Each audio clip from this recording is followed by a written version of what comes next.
experience ko dito sa V-Strom 250SX, sobrang sulit.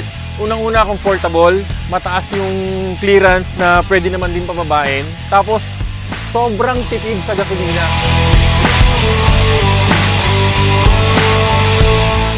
Masasabi ko sa V-Strom 250, ay malakas siya.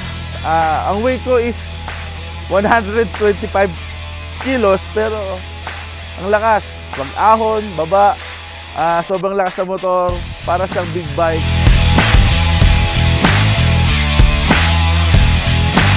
Sa lahat ng mga nagmomotor at gustong masubukan yung Cordillera, subukan nyo. Pero mas magiging mararamdaman nyo ang comfortability, swabe ng motor, as in lahat, mapa off-road, river crossing, downhill, uphill, ibibigay talaga ng V-Strom 250SX.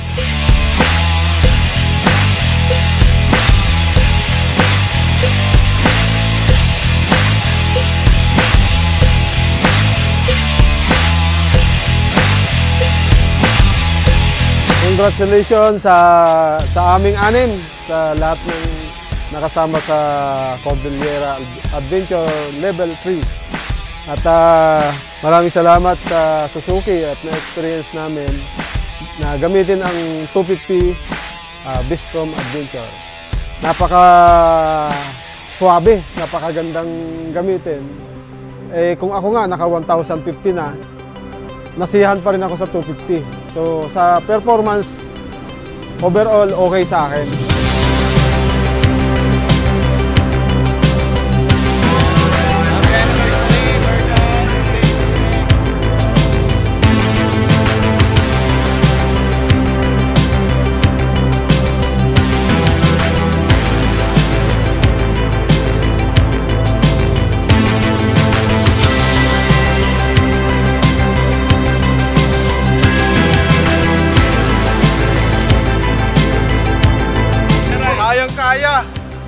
Kaya na.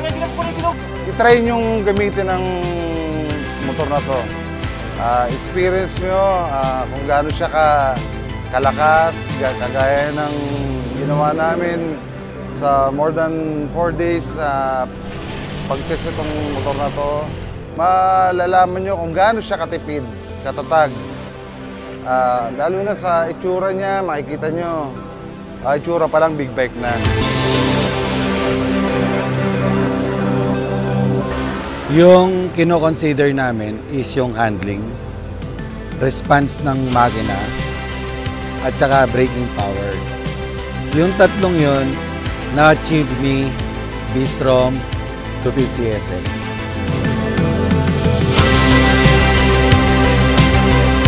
This is Ian of Inside Moto at nandito na tayo ngayon sa Baguio City in Ritz Hotel, the final destination of our Cordillera Adventure Tour with the Suzuki V-Strom 250SX together with the V-Strom Adventure Philippines. Salamat sa pagkup sa akin. Tinuring ninyo akong kapamilya, kapatid, kasangga sa ride na to.